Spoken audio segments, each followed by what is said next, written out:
Now on BBC Two, a chance to review, 10 years on, a documentary series which was a major talking point in 1974, eavesdropping on the Wilkins family of Reading and exposing their private lives to public view. The original 12 programmes will be followed in December by a chance to meet the Wilkins family as they are today and find out how they've changed. But first, this is how they came to be known in millions of households as simply the family. The problem was to find a family prepared to tolerate the intrusion by a film crew into their every private moment. To find such a family, we chose Reading, population 132,000 and situated 40 miles west of London. Famous for seeds and biscuits, Reading has all the problems of any town. We carried out many interviews and finally one family emerged that we hope can meet the demands of this documentary serial, the Wilkins of Reading.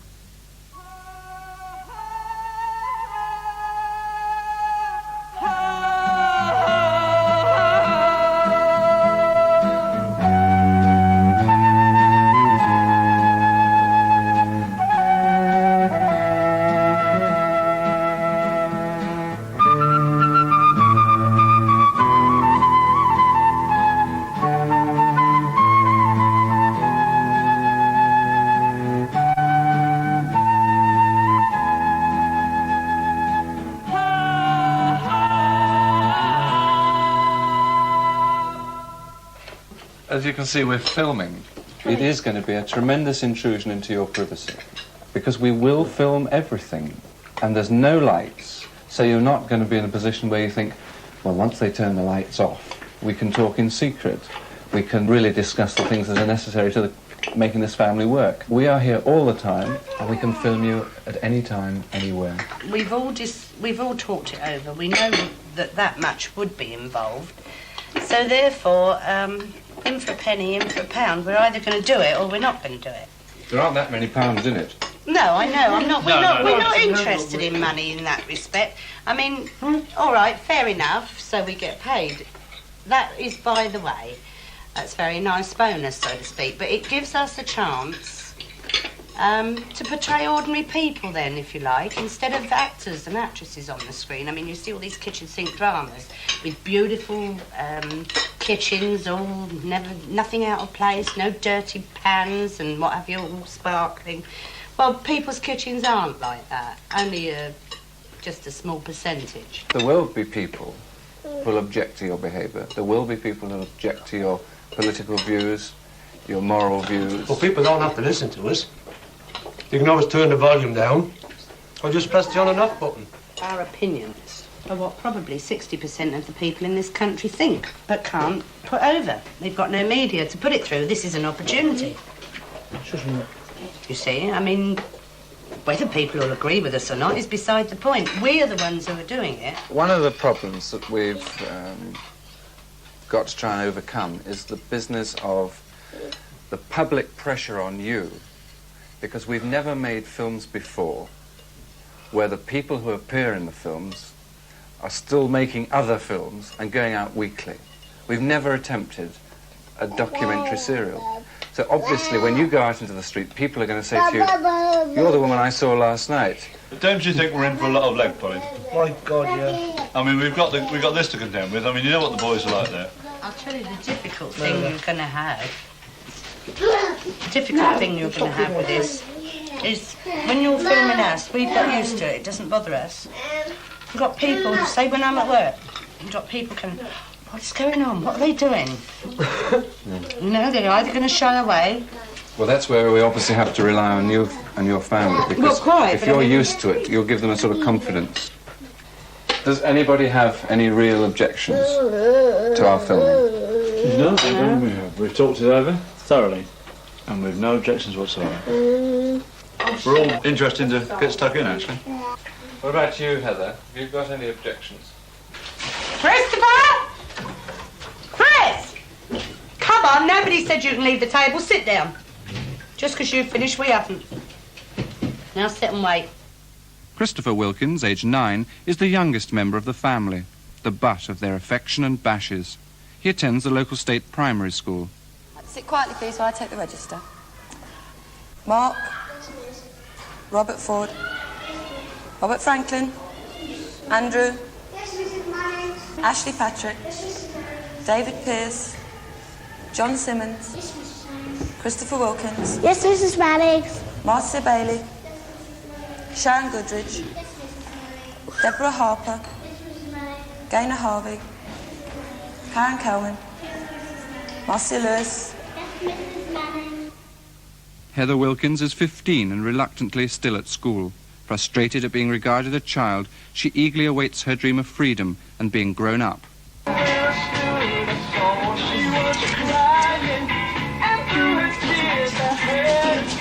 Who brought you down? I bought her. I like that when your mum bought her. Oh, Jean's got this thing. It's a sort of vibrator. And you presses it and you put it on your... It does for dandruff, your scalp. It's really good. I touched it at first. I think it's good. They're really nice. Where do you use it? On your body, anywhere. If you get pains in your legs, you put this other end on, you press this button, you just rub it up and down your legs. It's really good. What's she got that for then? Eh? What's she got that for?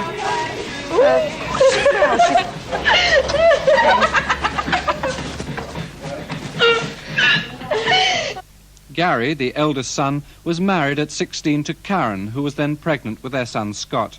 With no savings, their one hope is council accommodation. Oh dear. Our conditions. No. I suppose.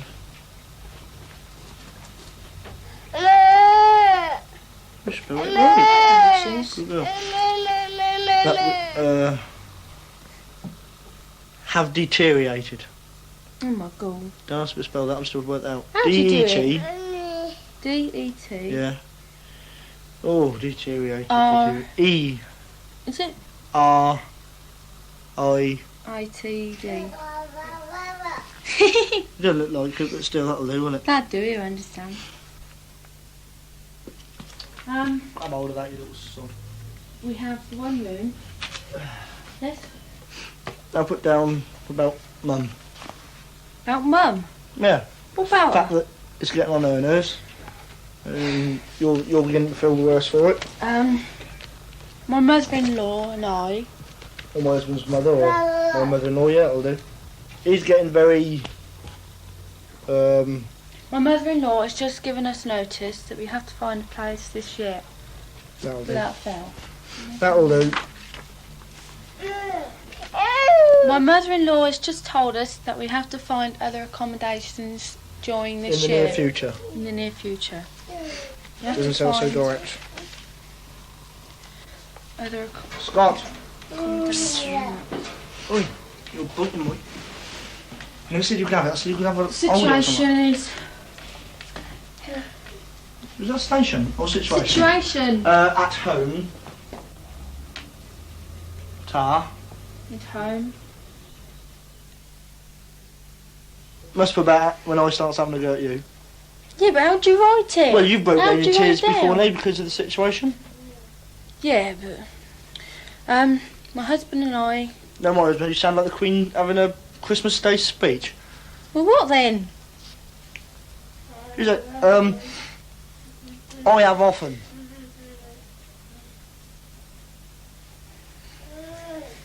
Broke into tears.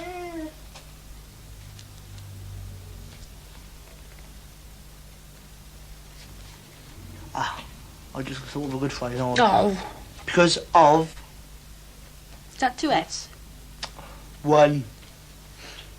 Because of the tense Oh, that's a big word, I must say. atmosphere. I Oh, like it. Gary. Oh, an atmosphere. I Put can't it down. say that.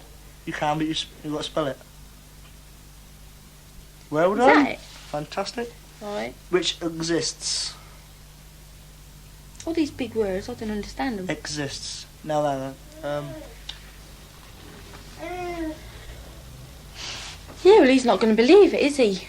Karen, do you think they believe anyone? No, not really. Put it down. Dear Sir, I am writing to you to inform you of the recent developments of our housing situation. My husband has already been employed in a new job which results in a higher income. The situation at home is becoming quite unbearable. My husband, who already has a short temper, is becoming more irritated at the fact that our condition has deteriorated. My mother-in-law has just told us that we have to find other accommodations in the near future. We can now afford a bit more rent, which we think is about £8. On the 21st of January, our son was a year old. This meant an extra drain from our income. I have often broken into tears because of the tense atmosphere which exists. We have only the one room, which is getting rather crowded, due to the fact that sleeping accommodations for us two and the baby is situated in the one room. Yours faithfully, Mrs. K. Wilkins. Right, now can you tell me what's the first thing that's wrong with the sentence? Maria? Apostrophe.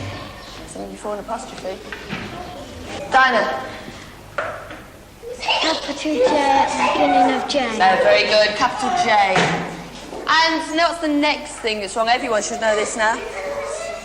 Shh. I'm not asking you when you shout. Mark. Apostrophe. Where? You come and put it in. Very good. Why do we have an apostrophe there? Why do we have an apostrophe there?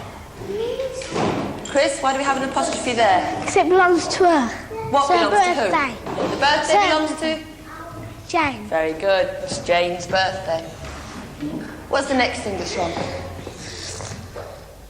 Margaret Wilkins is 39 and has been married for 22 years. She works downstairs under their rented 3-bedroom flat in a greengrocer's shop. See you, Harry. What time to call this? Stonewall. What happened to him? Nothing happened to him. Late, isn't he? Oh, well, you know how he don't rush for anybody, do he? 1:45. Oh. I'm Nearly finished? frozen. Yes, I'm going home in a minute. Good. Oh. How's Alfred? Frozen. Cold? Oh, how do you feel? No post? Excuse me. No, I haven't seen the postman setting post today. Terry Wilkins, her husband, is also 39. After a varied succession of jobs, he has settled with the local bus company as a driver-conductor. Their marriage has been a tempestuous one, but it still survives. I'll give you an instance of how great a man he is. Now, Christopher is not his child by blood. Mm. But he's adopted him. He's took him as his own son. Now, I think that's great in a man. Oh, yeah. And he never makes any difference whatsoever between him and the other three. Mm. Now, I mean, that is what I call a great man. There's not many men who've taken another man's child to be his own and never mention it. You see this bit? Christopher is interested in topic and general work and has plenty to say, usually at the wrong time. Yeah. This What I term... just read out is behaviour Yeah, can on on occasions be silly. He does get like that sometimes. But they say the same in every one. Yeah. English, He's daydream. always been a daydreamer. Mathematics, daydream. I don't think anybody will ever knock it out of him. He's just that way. He always has been. Just kids, isn't it? Till they suddenly find they got to earn some money. And It was the same with Gary. He was the same. Yeah. He used to shine in certain subjects, and that was the end of it. I like the headmaster's report. Yeah. Christopher needs to get down to some solid hard work, and cruising along is not good enough.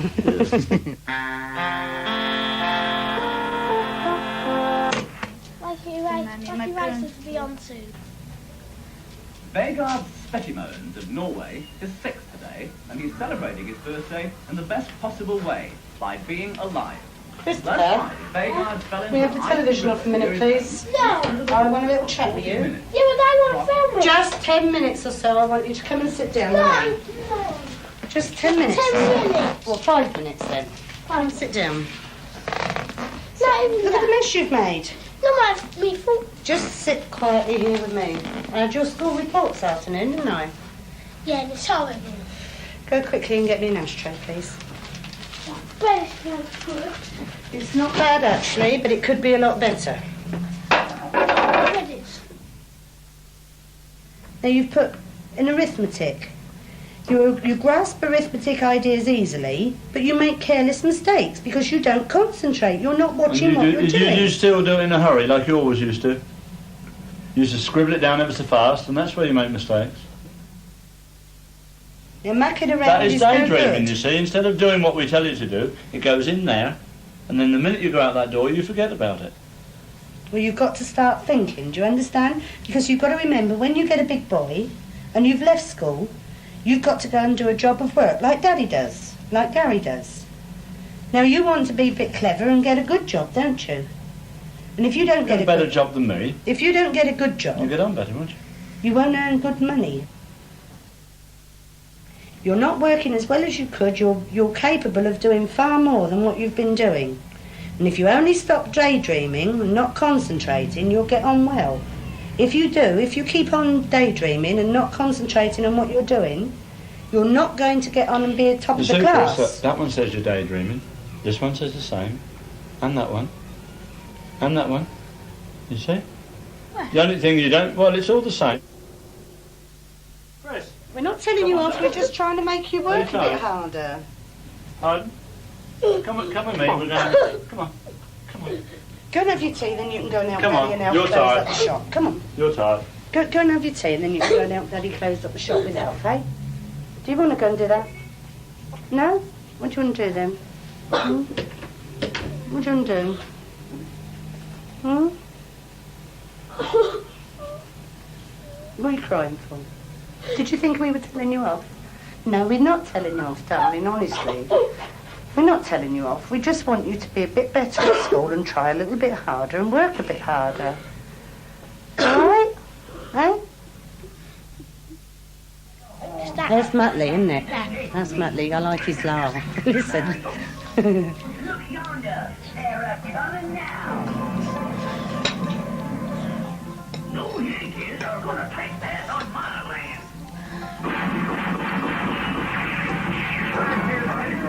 Big Factory has a commanding lead. What's that? Is that where his petrol's coming out? But Peter Perfect noses them out and wins by a stretch in the home stretch. Car number 7 is second, and Penelope pit stop is third. Feeling all right now? Or better? Do that? Get a handkerchief. All better now.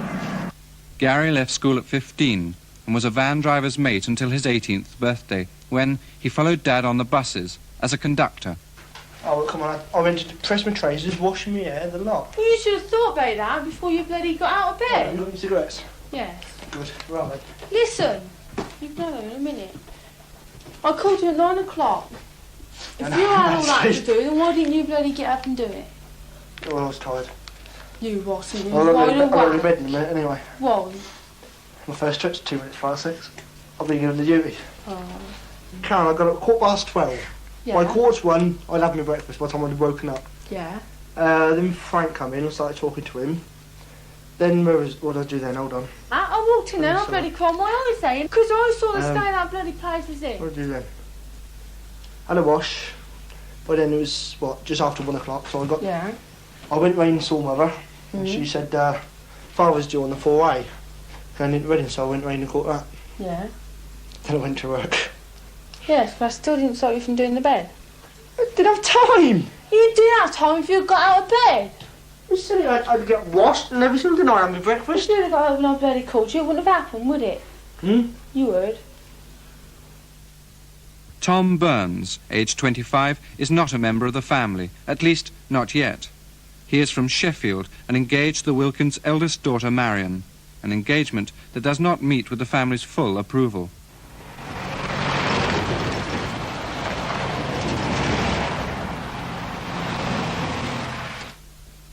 I disagree with the way Tom carries on because he's not a worker.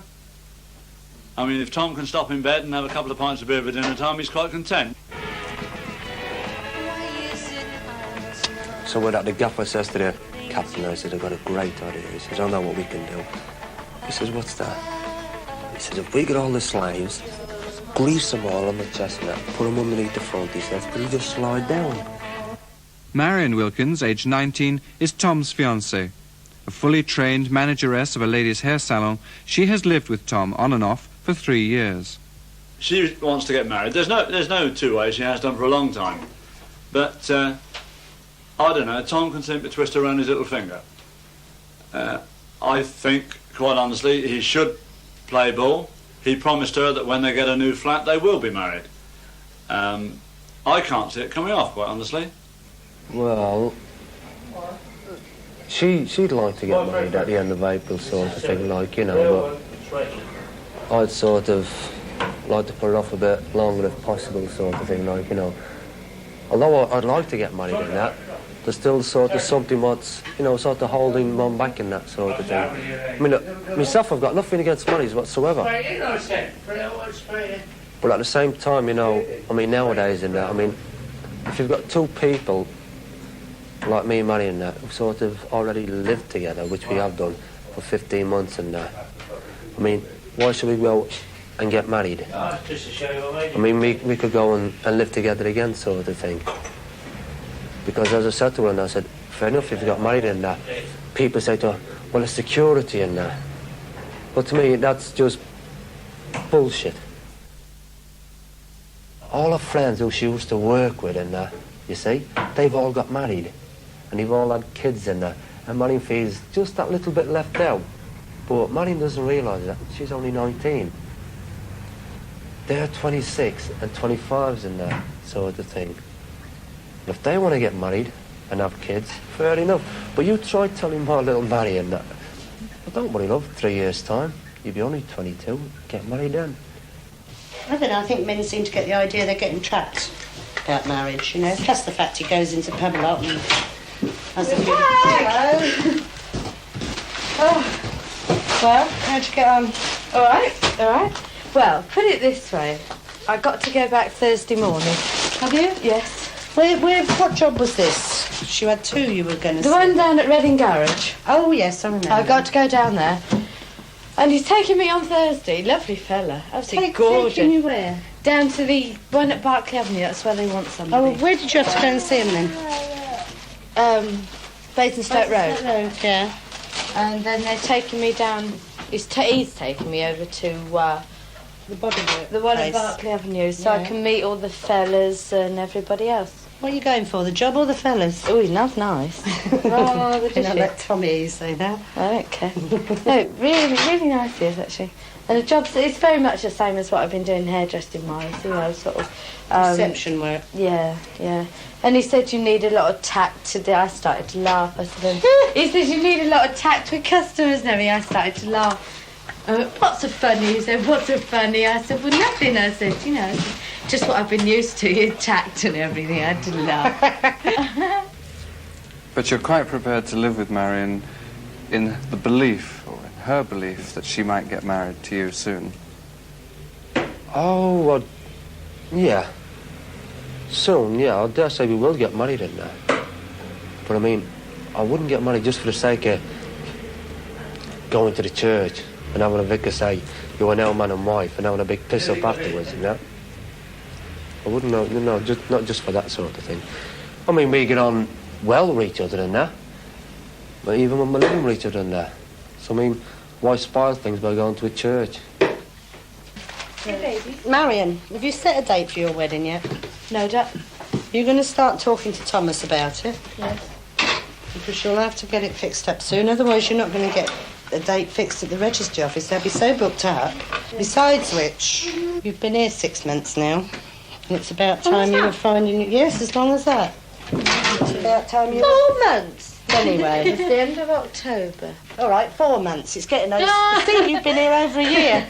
1.5 years I've been here. Well, that's 1.5 years too long. It's time Well, ain't my fault. You said we could come in, so ain't You've my got to fault. start looking now. I am. What do you think I buy plates for? Yeah, that's a fat lot of good just looking in the post. You have to start going and worrying the council. You've got a kid to bring up. They're living with their parents. For a start, they've got an uphill fight all the way now for the rest of their life, haven't they? Because there's no chance of a council house in Reading. And the prices of mortgages nowadays, what chance has a young single bloke got? You've got to have your missus working with you before you can afford to buy a house. So you don't want to get yourself in the same position as Gary and Karen and Scott? No. There's no chance. Because they've got an uphill fight all the way. I mean, he was just one of the poor buggers who got cut out, weren't he? Even though I said not every bloke has his fling, every woman has a fling. He was just one of the poor unfortunate buggers who got caught. Simple as that. I mean, I should hate to be in that sort of state. Well, you'll never get there. You'll be forever waiting. How long have you been engaged now? 4 years. It's that long, isn't it? I've had a word with him. You know what he's like. I do know what he's like. You've got to get on and do something soon. Oh, Scott. I have been, but you know what he's like. He's so damn thick. No, he's not thick. Otherwise you wouldn't still be engaged. You'd be married to him. See, if you don't have a go, and I do, I'm going to get accused of interfering, and I don't want to interfere. I want you to sort it out for yourself. Didn't you ask him? I did ask him the other day. Say? I want to have words about it, he says. Wish he would. So there you are. So if he was to get on, have the opportunity and get it all arranged, sooner everybody would be happier. His mum and all. I'm sure his mum wants to see him get married. Yes, I know. Make everybody happy, wouldn't he? Of course he would. I'd much rather feel like calling him a son-in-law than a future son-in-law, quite honestly. I mean, all right, he's as good as a son-in-law now, but that's just not quite the same thing. Get off a minute. I'll have a word. I will have a word again. Again. Try and pin him down with an or else. We don't take any notice. We soon have the or else. We could kick him out. I could kick him out, yeah. I suppose I could. Well, you have a go about it, right? I will. I will have a go again and see what he says. You're unwilling to put your back down. Oh, good evening. Good evening. Sorry. Good evening. What do you mean, sorry? Dinner for dinner, he said. An hour ago. You said dinner be ready at 7:10. I didn't say dinner would be ready for 7:10. I said. So you'd be in at 7:10, you I didn't say said. dinner would be ready when he came in, did I? Well, I've given you understanding that dinner be ready. No. I said you'll be here for dinner, won't you? Yeah, well. And he wasn't. Where have you been? Well, have you married? Of course we've had it. An hour ago. I've already burnt the bloody sausages, haven't I? Oh, well, sorry about that. I thought you weren't doing nothing till 7:10. So what else? You've got burnt sausages. Bloody starved till 7:10. Oh, well, that's all right then. I don't mind. Back over the pub. You bloody won't. No.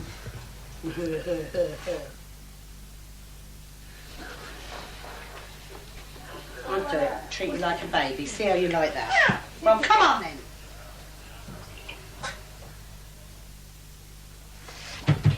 I mean it. Now get on with it. I don't want to slap you, but if I do, you'll be in for trouble. And I'll wash you myself like a baby. Is that what you want? Well, get on with it then. What? Stop making faces.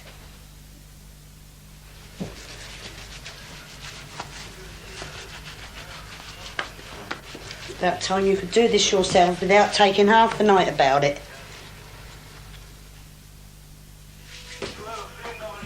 The more your behaviour like you've had today, by crikey, I'm going to give you a damn good hiding.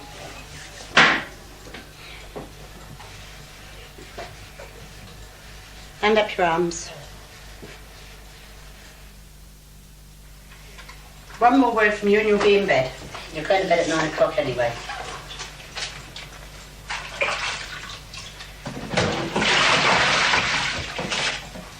You're not laying up there reading tonight either.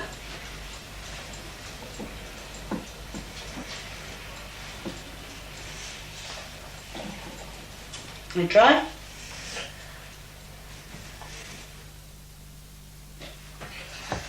Hurry up.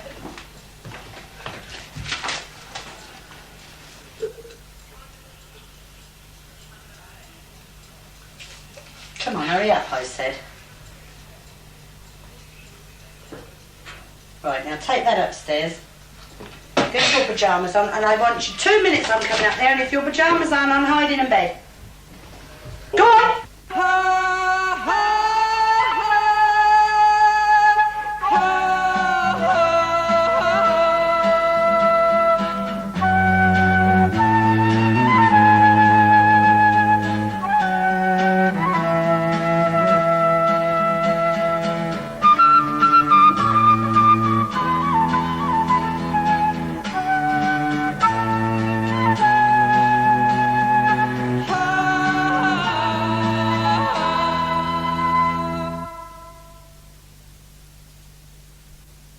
Part 2 of The Family is at 7:40 next Saturday on BBC Two.